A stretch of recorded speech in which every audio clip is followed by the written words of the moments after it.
I'm so glad to be back here in person.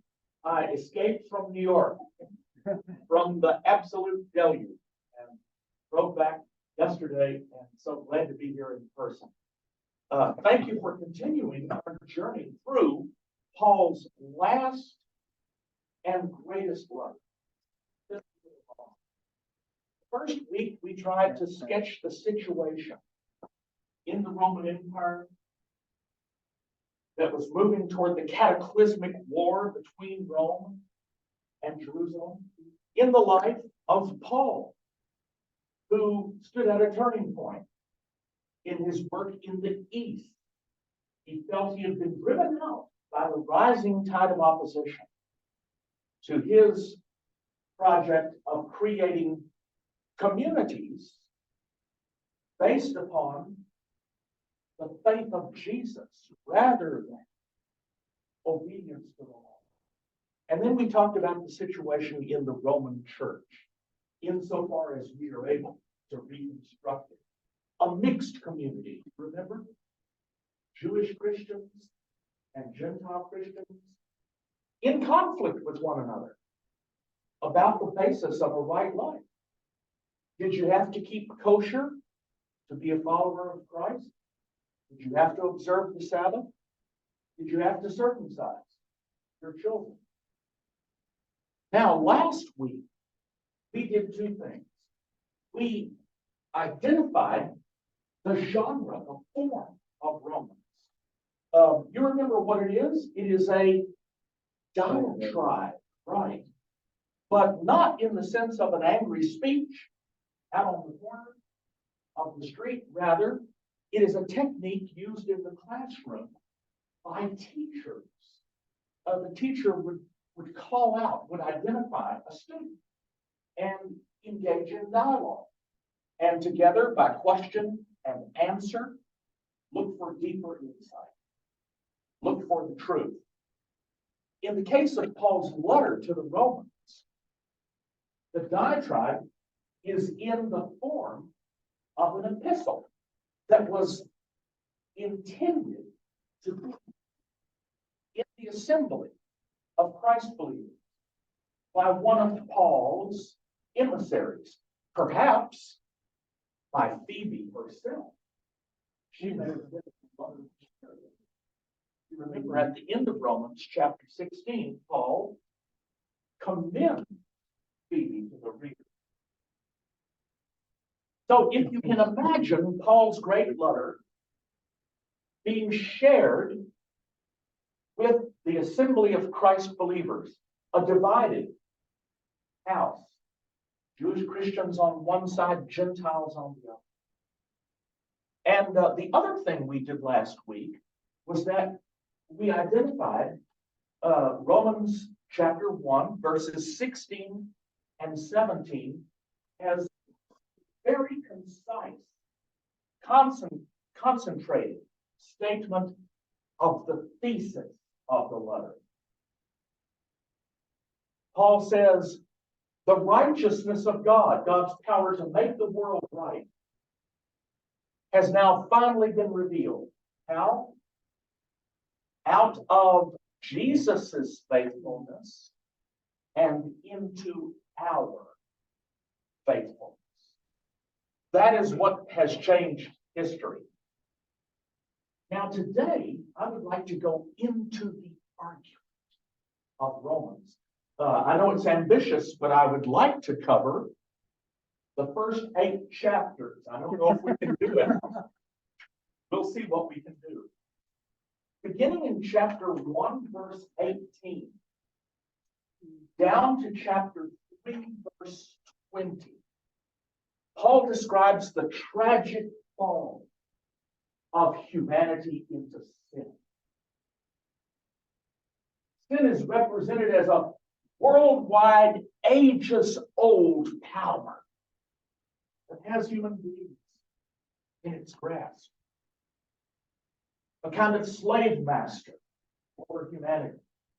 And the first part of that section, chapter 1, verses 18 to 32, Paul turns to the Gentile side of the assembly and describes in shocking detail the pathology of Nero's Rome. Nero was the emperor Paul wrote Romans. So the violence, the hatred, the gossiping, the attacks on family members are all listed there. And then at the beginning of chapter 2, Paul turns to the Jewish Christian side of the assembly and calls out a Jewish Christian teacher. You remember that? He says, "You there, you think that you are a light to the blind, a guide to the ignorant, a teacher of the foolish. But do you actually keep the law upon which you think everything depends?" And so Paul concludes that first section, chapter 3, verse 20, with a devastating summary. The whole world, Paul says, Gentile and Jew, is in the grip of an ages-old, worldwide slave master, sin, capital S. I hate to say it, but now in the fall of 2023, not much has changed. That's right. I feel the same way when I wake up in the morning and see all of the evil in the world. And I find myself spontaneously praying, "Oh God, do something quick." Right? Reveal righteousness. Well, in Paul's argument, there is a dramatic turning point at chapter 3, verse 21.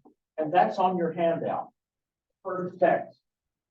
And the turning point, after all of this darkness and despair, the turning point is signaled by two little Greek words at the beginning. No need, Dad. And you can't feel the force of it in English. It's translated, but now. You see that at the beginning of verse 21? But it's much stronger in Greek. No need, Dad. Suddenly, in our time, in Paul's own moment of history, a dramatic change has occurred. The power of sin has been broken. But now, apart from the law, the righteousness of God, Paul says, has been unveiled. The veil has been lifted off of the possibility of a right relationship with God. And it is attested by the law and the prophets, but the righteousness of God is through the faith of Jesus Christ. Now notice that in the most recent version of the Revised Standard translation of the Bible, it no longer says faith in, it says what? Faith of. And that represents a growing consensus among scholars that what Paul actually uses here is a genitive. It's the pistis Jesu Christi. In other words, it is not our faith in him that reveals the possibility of righteousness. It is Jesus' radical faithfulness to God. His yes saying to God with all of his life. That's what has revealed righteousness at Paul's own moment of history. And it is for all who trust in him, for all who believe. For there is no distinction between Jews and Greeks, since all have sinned and fallen short of the glory of God. So there is a new basis. There is a new norm of a right life. It's no longer the Jewish law or the Roman law or the Greek law. The definition now of a right life is the faith of Jesus. His radical obedience to the will of God. Now, Paul says the way that this makes us right, the way that we are justified, is not by our own achievement, right? It is a gift. Paul uses the Greek word charis, which we translate grace, but the root meaning is gift. And that gift has come through the apolutrosis. That's the Greek word. It describes liberation. It's what happens when a slave is removed from slavery to a master. It is the redemption, the buying out of slavery. So Paul pictures all of us who trust in Jesus, being bought out of slavery. And now look at the next verse, verse 25. Paul says, whom God put forward as a sacrifice of atonement. Now, when ancient people went to a temple seeking atonement at one event with the deity, you went to the temple and you wanted to be forgiven of your sin. You wanted to reestablish a right relationship with the transcendent power of a God. Ordinarily, what happened, Mary, is that the worshiper brought a sacrifice and gave it to the priest. The priest cut the neck of the little lamb or the dove, collected the blood of the animal in a dish of pattern, and threw the blood where? On the altar. Wow, look what Paul said. It is the complete reversal of the logic, the dynamic of the divine human negotiation. It's no longer human beings who bring a sacrifice to God. Look what it says. Breathtaking reversal. Whom God put forward as a sacrifice of atonement. God takes the initiative according to Paul. God was at work in the death of Jesus. It was God's gift, his life. Now, the Greek word that Paul uses here that is translated sacrifice of atonement is the word Epistle. Can you say that with me? Two texts, I believe, are in the background of Paul's thought, informing his use of this word.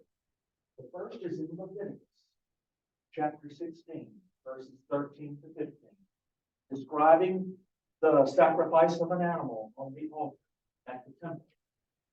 Well, Paul takes this word from the ritual of ancient temple sacrifice. But closer, I think, to Paul's own time and Paul's own thinking is a usage of this word in a text found in the Apocrypha. If you're using a study Bible like the HarperCollins Study Bible or the Oxford Annotated Study Bible, the Apocrypha are found in the middle between the Old Testament and the New Testament. In 4 Maccabees, chapter 17, verse 22, the author is describing how the Greek king Antiochus Epiphanes tried to force a Jewish mother and 7 of her children to sacrifice to Zeus. And they refused. And the king tries to break the will of the mother, one by one. He puts the 7 children to death. And finally, the mother herself is killed. And at the end of that description of the sacrifice of the mother and her 7 sons, the author of 4 Maccabees, chapter 17, says the lives of these people were a hilasterion, a sacrifice of atonement, to atone for all of the years of disobedience to God, to make things right again. That's close to Paul's own usage, right? So God puts forward the life of Jesus as a sacrifice of atonement by his blood. It becomes effective through faith. And God did this to demonstrate God's own righteousness. Because in God's divine forbearance, God passed over former sins. The word that is translated here, forbearance, you know what it literally means? Holiness. Because of Jesus, God held back and didn't give us what we deserve. All of us who sinned, ever since Adam, God held back the punishment because Jesus gave his life for others. And this was to demonstrate at the present time God's own righteousness, so that God is righteous and he makes righteous the one who has the faith of Jesus. The one in whom Jesus' radical yes saying to God has replicated. Now, this is an explosive revelation of the possibility of righteousness that comes at the end of that long description of the tragic fall of humanity into sin.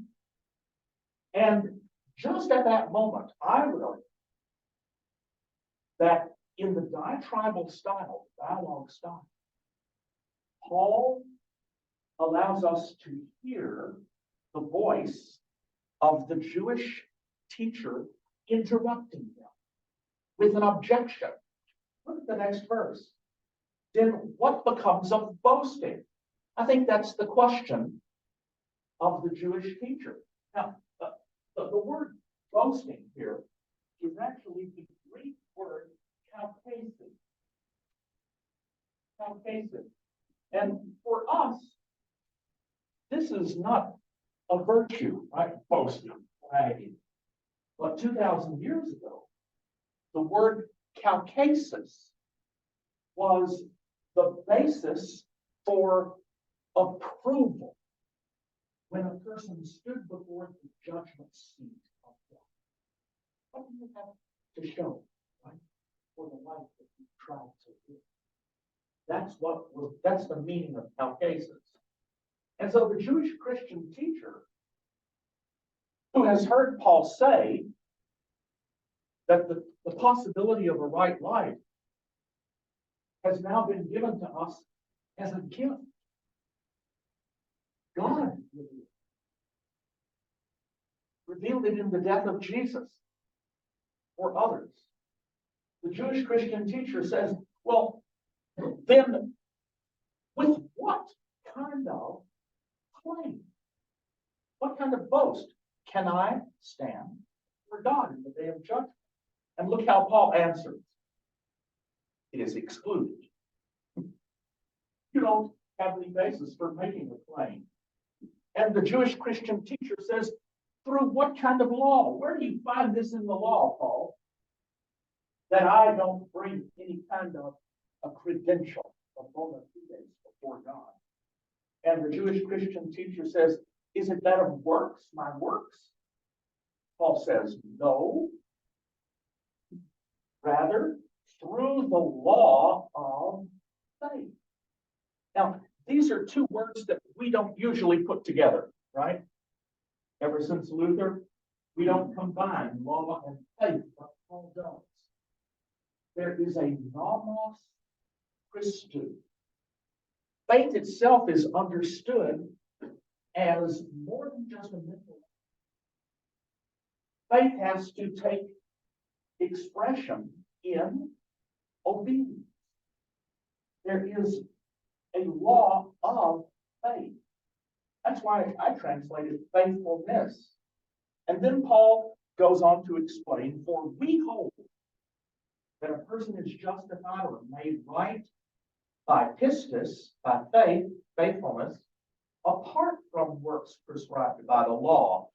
And then Paul confronts the Jewish Christian teacher directly. Do you really think that God is the God of the Jews only? So that it depends upon obedience to the law of Moses and works that follow upon that law?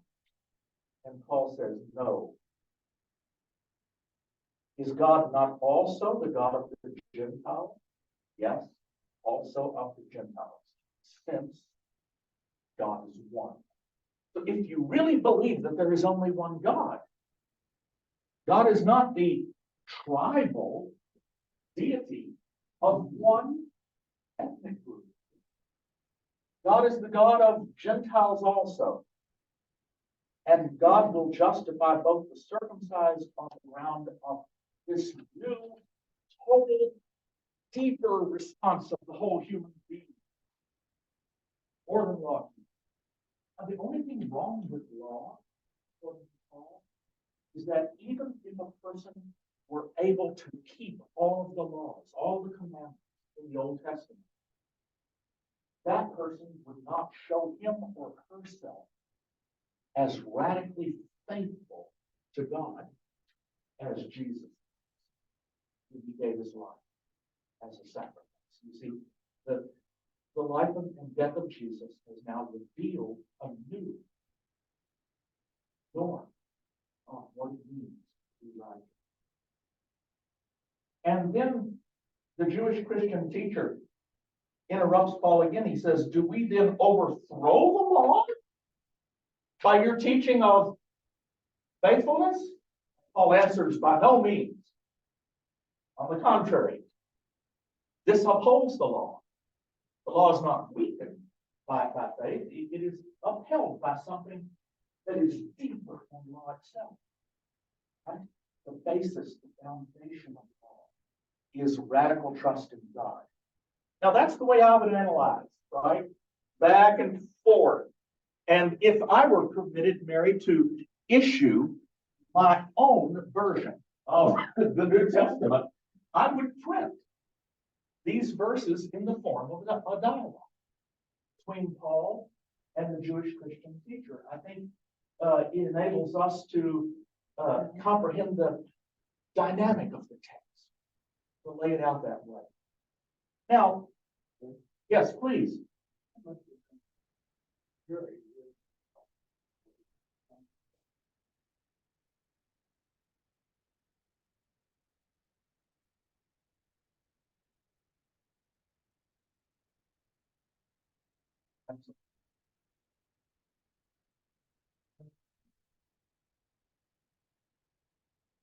You're absolutely, yeah. You're absolutely right. I mean, if we would put ourselves for a minute in the position of a Jewish person surrounded by what appears to be a more dominant culture, culture of Greece, the culture of Rome. How do you hold on to your identity as a Jew? Well, one way to hold on to that identity is to intensify the norm of a Jewish life. Well, what is the norm of Jewish life? It's the law, right? And you can see this. I know that today Pharisees have a bad name because of the Gospel of Matthew, where the Pharisees are represented as legal. But the great scholar of Rabbinic Judaism at Brown University, Jacob Neusner, demonstrated that a more accurate and objective evaluation of what was going on in Pharisaism is that it was a renewal movement within Judaism. They were attempting to renew Jewish identity under pressure from Greek and Roman culture by intensifying the norms of Jewish life. And now Paul comes along and says what? Now, there is a greater norm of a right life. It is not the law. It is the radical faithfulness of Jesus. So, John, you're absolutely right. You can see now why Paul represented a threat and a danger. In our time, the great Talmudic scholar out at University of California, Berkeley, Daniel Boyarin, he came here to the University of Dayton, and Diane was his guest at a dinner. He gave a lecture. He invited Diane because he's on the editorial board of a book series that I edit for Yale Press. Daniel Boyarin has a book entitled, famous book, John, called A Radical Jew. Guess who it is? Paul. The subtitle is Paul and the Politics of It. And in that book, Boyarin argued that when Paul claimed that in Christ there is no longer what? Jew or Greek. When Paul claimed the norm of a right life is no longer what? Obedience to the law. Daniel Boyarin argued that Paul was threatening the erasure of Judaism. Wow. So, John, you're right there with the great Talmud scholar, Daniel Boyarin. Paul is a radical Jew. He threatens. He awarded a posthumous PhD. Paul threatens the erasure of Judaism from a Jewish point of view. And next week, when we turn our attention to Romans 9 to 11, we will discover that behind those agonizing chapters is the charge made by the Jewish Christian teacher that Paul is not simply an enemy of the law, he is an enemy of the Jewish. Devastating accusation. Paul wrestles with that and comes to the conclusion in the end that God has not rejected God's own people. Jewish people. So come back next week, right? It's a dramatic moment in the life. Now, the Jewish Christian teacher who has listened in amazement as Paul describes the faithfulness of Jesus as the definition of a right life. At the beginning of chapter 4, I'm convinced that once again, the Jewish teacher interrupts Paul. And here's what he says. What then are we to say was gained by Abraham, our ancestor, according to the flesh? Right? Abraham, the father of the Jewish people. Paul, if you're right about the faith of Jesus, what profit was it for us to be true Jews, only Jews, right? To follow Abraham. And Paul says, the Jewish Christian teacher continues, for if Abraham was justified by works, he then has something to boast about. And Paul answers, but not before God. It's a dialogue back and forth. The Jewish Christian teacher has heard of him. He says, we have Abraham as our father. And he was justified. He was made right by God. And Paul answers, not by works. That wasn't what made him right. And then Paul, it's so clever, he quotes a scripture from the Torah, from Genesis chapter 15, verse 6.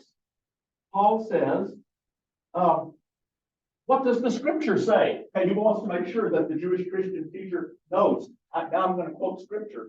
What does the scripture say? Abraham believed, he had faith, he had trust in God, and this was reckoned to him as righteousness. Wow. So what made Abraham righteous was not his works. It was not his obedience to the law. It was a deeper response to God of complete trust. Genesis chapter 15, verse 3. This was counted to Abraham as righteousness. Paul goes on then in chapter 4 to explain what he means. What was this deeper response? All of this happened long before the law was given to whom? Moses, generations before. But Genesis 15, Paul had already quoted this passage in Galatians, right? He had already discovered this proof text that Abraham was made righteous, declared to be righteous. Not by keeping the law had not even been given, but by a more fundamental response, a more radical trust in God. Now, what is Paul, on what basis does he claim that? He goes on to explain it. He says, Abraham was living in his home, in Ur of Chaldees. In the ancient world, people just didn't wander away from home. Today, Diane and I grew up on the Mississippi River, but we live far away from that now in Dayton and New York. But 2,000 years ago and longer, to leave home was to leave the source of your identity, where your ancestors were buried, where you belong. But God said to Abraham, leave your family, leave your home, and go where? To a place that I will show you. It's just a promise, right? That's why we call it what? The promised land. It's just a place that God will show you. And Abraham did it. His trust in God was so complete that he left home, did the radical thing, left his family, wandered off following God. And then Paul gives another example. He says, God came to Abraham and said, you and Sarah are going to conceive and bear a son. Abraham was how old? Almost 100. And Sarah? Just about the same age. And when God came and told Abraham and Sarah that, how did Sarah respond? She laughed. So the boy was eventually named Isaac, which in Hebrew means laughter. But Abraham and Sarah, after they laughed about it a little bit, which you and I would have done too, yeah, they went ahead and had marital relations, even though, as Paul says, they were as good as dead. And yet they did the deed. And sure enough, a child was born. Wow.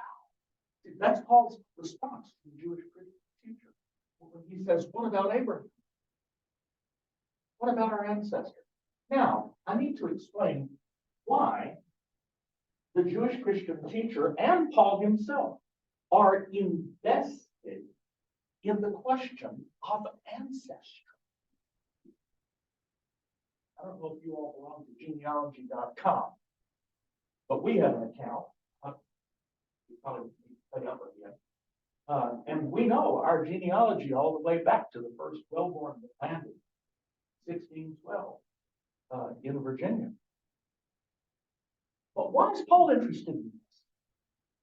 It's because for Paul, the possibility of a redeemed human future is not just a private individual. It is a matter of the relationship between what? And family. Paul is going to argue that Abraham is the ancestor of a new people of God.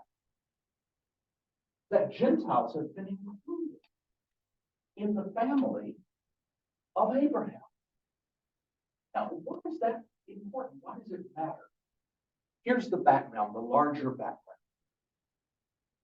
The years that preceded the composition of Romans, were years of civil war that devastated the Mediterranean. First, the battle between Caesar and Pompey in the Senate. Then the battle between Octavian, the young Augustus, and who? Mark Antony and Cleopatra. Then the battle of the new Augustus with the sons of Pompey in North Africa and Spain. 40 years of civil war all across the Mediterranean. And thousands of people died. Local identities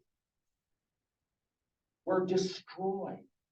The basis of identity before this prolonged period of civil unrest, the basis of identity was autochthon. Anyone know what that means? Autochthonous? It means that you derive your identity from the location, the place where you were born, where your ancestors were, where your family heart is, right? That's the basis of your identity. But all of that was destroyed during the 40 years of civil war. And it left people with an identity crisis. There's a wonderful German scholar. I wish Larry Hofsas were here. Maybe he'll listen to this. Because maybe he met this man when he was a student in Germany. He was the librarian at the Humboldt University in Berlin. And he published a book called Identitätsverlust. Can you translate that? The loss of identity. Or the Identitätsgewinn in the first century. The loss of identity and the winning back of identity. And what he demonstrated is that after the basis of identity was destroyed, along with local communities, people began to construct a new sense of themselves, a new identity, by claiming a common ancestor. Can anyone identify? Has anyone here read Virgil's Aeneid? It's about Aeneas. Where does Aeneas come from? Troy. He comes from Troy.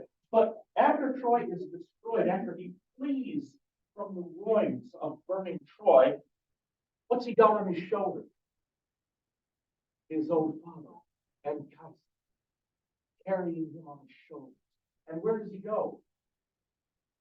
He goes to Italy. He goes to Latium. And there he is welcomed by a Greek king named Lander. This is all in Virgil's Aeneid. And this whole poem, the long poem, of course, who claims to be descended from Aeneas? Julius Caesar. Caesar claims that Aeneas eventually settled in the Alban Hills outside Rome, and that's Caesar's home. So Caesar says, I'm descended from Aeneas. And throughout the literature of this period, what we see happen is that Greeks, upper class Greeks, and Romans are forming a coalition to rule the empire. They're constructing a new identity, an identity in which they can view each other as partners, not quite as equals, but Romans needed smart Greeks to run the empire. And smart Greeks needed Roman soldiers and Roman money. So the construction of Aeneas as a common ancestor. See, he's a common ancestor of whom? Greeks and Romans. This was the way in which Greeks and Romans were reconciled in the first century, by claiming a common ancestor. But that's the background of the concern of Paul and the Jewish teacher. They are both playing a kind of ancient genealogy.com. The Jewish Christian teacher says the only people who can claim to trace their spiritual ancestry back to Abraham are those who have accomplished what? The works of the law. And Paul responds, wait a minute. He became the ancestor of a new people. He and Sarah gave birth to Isaac, not because he kept the law, but because of a deeper, more fundamental response of the whole human being led him to leave his home and to have marital relations, even though he and Sarah were as good as dead. So that's Paul's answer. So it's all about the construction of a new identity in Romans. Paul is going to argue from this point on, through the letter, that Gentiles have been adopted into the family of Abraham. They are now part of a new spiritual Israel. And Paul argues that the paradigm, the example of a life made right by a total and fundamental yes saying to God, to which Paul gives the name what? Pistis, trust, faithfulness. Paul argues that pattern was already exemplified by Abraham, the ancestor of a new people. But that pattern was perfected by Jesus Christ. And so let's turn to chapter 5. Chapter 5 begins with political language used by Paul. Therefore, since we are justified by pistis, since it is on the basis of this complete and radical trust that our life is made right, we have peace with God through Jesus Christ, through whom we have obtained access to the gift, the grace in which we stand. And we have a hope of sharing in the glory. Now, to understand the impact of this chapter and what Paul is claiming, I need to talk about his vocabulary. Paul says, being justified by faith, we have what? Peace with God. The Greek word is eirene. We say today someone has an irenic disposition, right? Peaceful. We have peace with God. This is a political term in the first century. Guess who claims to have brought peace after 40 years of civil war? Augustus Caesar. That's right. It is at the top of his propaganda sheet. Augustus, at the end of his life, composed an account of his notable deeds.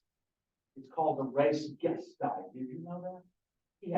He had a bronze copy of it erected in Rome. He had copies made and sent all over the world. Fragments of it have been discovered in Turkey and even outside Antioch in Syria. And in the Res Gestae, the account of his notable achievements, such a clever, much more clever than our politicians. What Augustus claimed is that after a period of devastating war and disorder and destruction, he was the one that finally brought what? The Pax Romana. Exactly. Peace. That's his claim. Now, his propaganda convinced people, or at least they wanted to be convinced. Right? They agreed to it because they saw it as advantageous to accept the rule of the most powerful, the richest man in the world. In Turkey, at a little place called Priene, the council of the cities of Asia erected an inscription in the year 2 BC And in that inscription, they praised Augustus for having brought peace to the world, and they called him the Soter of the world. What does that word mean? Anybody? Savior, John. Now, two PhDs. Soter. He claims to be, he is praised by the council of Asia as the Savior, and then what they say. They say, therefore, in the future, we will celebrate his birthday. In what month? We still call it what? August. August. We're still in his grip. And we will celebrate his birthday as the beginning of a new world. And guess what they say about it? They say the birth of Augustus was and is Evangelion. Uh-oh. What is that word?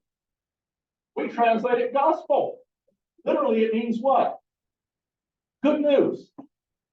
The birth of Augustus is good news for the whole world because he brought what? He restored order to a disordered world.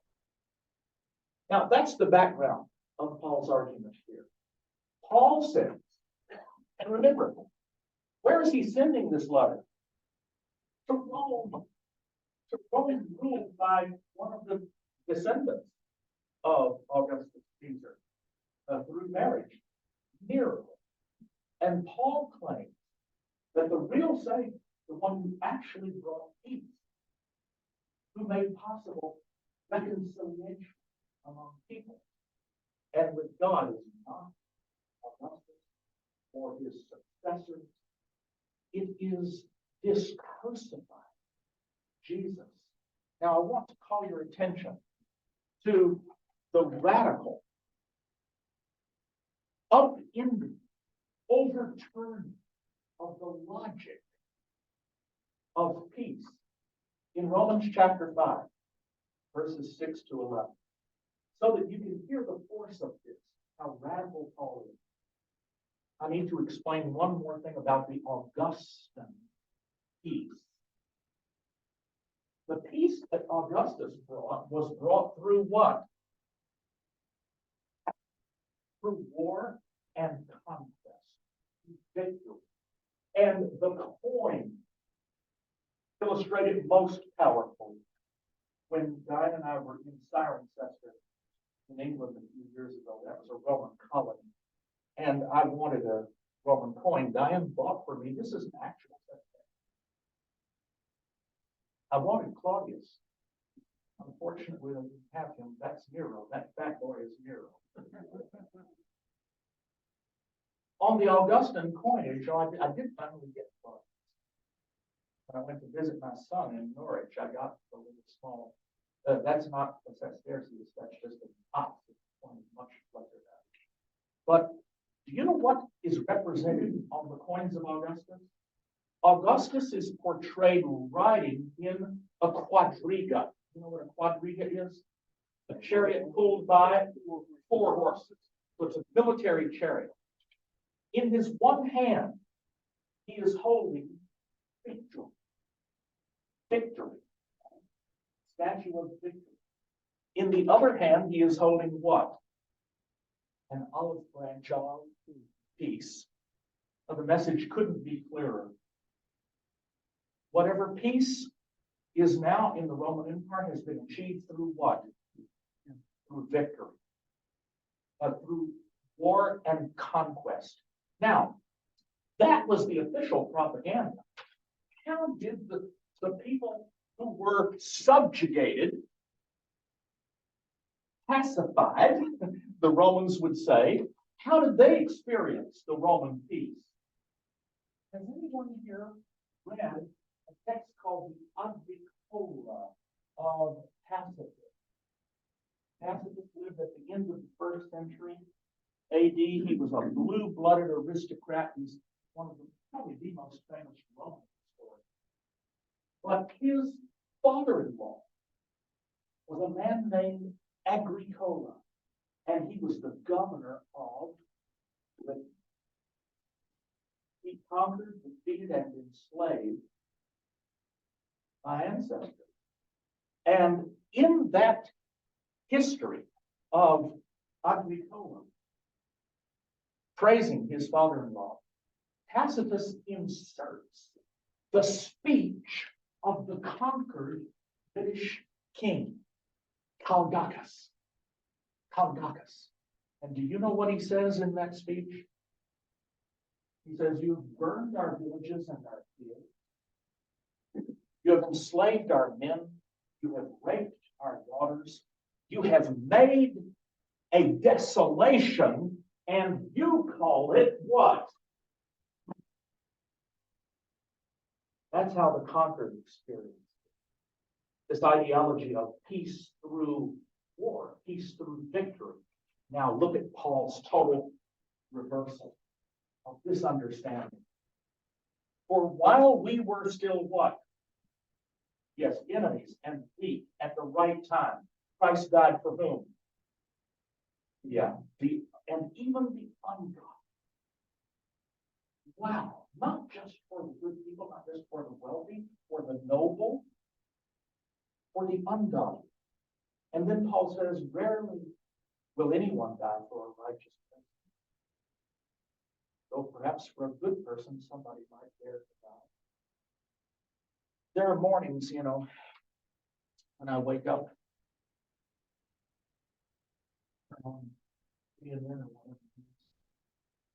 I see all of the people in the world. It usually happens, to be completely honest with you, after my second cup of espresso.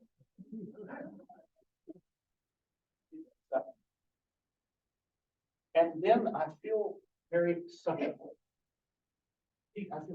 righteous indignation that I could imagine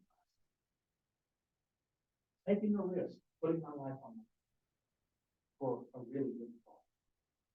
And honestly,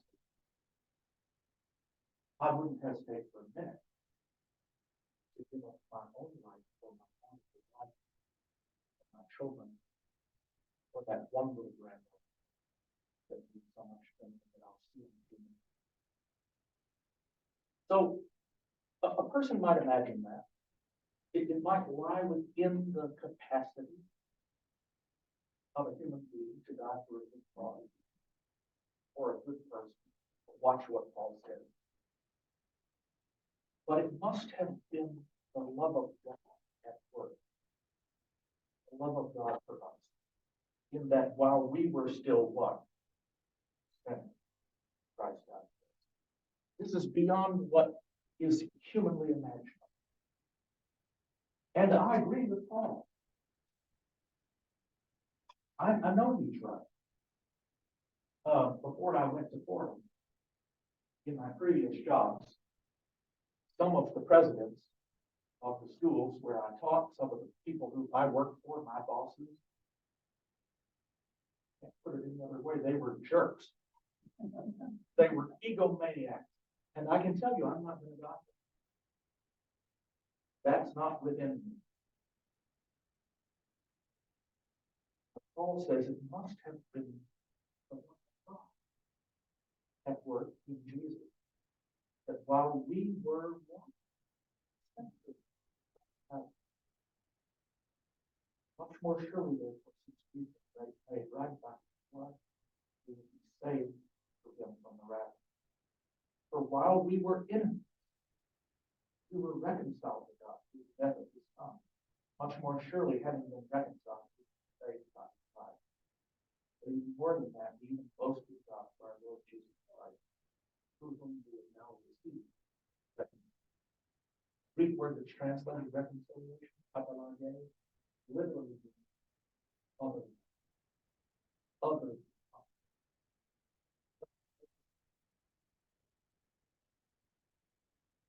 Because of Jesus' death. You see how the peace that Jesus brings is brought, according to Paul, not through conquest, not by subjugation, but instead he did what? He gave himself. This is a new understanding of what it means to bring peace. You can imagine being a person in Nero's Rome, right? And reading this mind-blowing, just really subversive understanding of the basis of peace. Not through conquest, not through destruction and such, but because Jesus gave his own life. Now, I fear I'm at the end of my time, am I? I do. 5 minutes. Okay. All I can do now is to sketch out briefly what happens in the next 3 chapters, 6, 7, and 8, and hope that you'll come back next week so that I can provide the proof for what I'm about to tell you, the detailed analysis of the argument. Here's what happens in chapter 6. The Jewish Christian teacher once again has heard enough. What? You mean a person who died? A slave's death? A death on the cross? You know, that was the servile suicidium. It was the slave's death in the Roman world. So the Jewish Christian teacher says, wait a minute. Paul, if you are proposing that a right life can be established simply by sharing the faithfulness of this person who died, then you still leave the Gentile followers of Jesus in slavery to sin. They don't have any basis to develop a right life. They don't have the law. You've left them enslaved to sin. And if you come back next week, I will demonstrate that Paul performs an act of hermeneutical jujitsu. He says to the Jewish Christian teacher, yes, you are right. Everybody in the world, including the Gentiles, they were all slaves to sin. But, Paul says, in baptism, those Gentile sinners shared a grave. Paul uses the word sun acto. They were buried with Messiah Jesus in the grave. They died out of slavery to sin. And now they are raised, what? To walk in newness of life with a new master. No longer slaves to sin. Right? They have a new master. In chapter 7 is just as interesting, just as clever. Again, the Jewish Christian teacher interrupts Paul. And he says, Paul, wait a minute. Without the law, these Gentiles that you want to bring into the family of God, they are just spiritual adultery. And Paul works with that. He develops an adultery metaphor. He says, I'll show you all this next week. He says, a Gentile in Christ is like a young woman locked up in a bad marriage to an old geezer. My wife feels like that. And how is a young woman married to an old geezer? How does she get out of it? Someone has to die. Either the old geezer dies, but in Paul's metaphor, it's the young woman who is buried in baptism with Christ. And now she is free of that old geezer, the law, and she is free to marry her heart's desire, that handsome young Messiah standing over there. I'll put all this in context next week. It is just so fascinating. It all plays out against the background of the Augustan marriage laws. Augustus tried to stop adultery. The first person convicted under the new Augustan marriage law, his own granddaughter. And then in chapter 8, the beautiful chapter, nothing can separate us from the love of God. Finally, the last objection raised by the Jewish Christian teacher. He says, okay, Paul, you've brought these Gentiles into the family of God, but they are just bastards. They're illegitimate children. And Paul responds by saying, no, they have been what? Adopted. Paul develops this metaphor of adoption. I'll show it to you next week. It's so powerful, interesting. And at one point, I know it must have really angered the Jewish people. Paul says, these Gentiles who have been adopted into the family of God, they cry out, Abba, Pater. What language is Abba? It's Aramaic. Paul represents these Gentiles who have been adopted into the new family of God, speaking what? The language of the Jews. Crying out, Abba, Father. So they've been fully adopted. They have all the same rights and privileges as biological. We'll talk about it next week. I'm sorry I always get so invested in that I forget about time. I've got a dresser at home with a whole drawer full of watches that were given to me by grateful students. See you next week.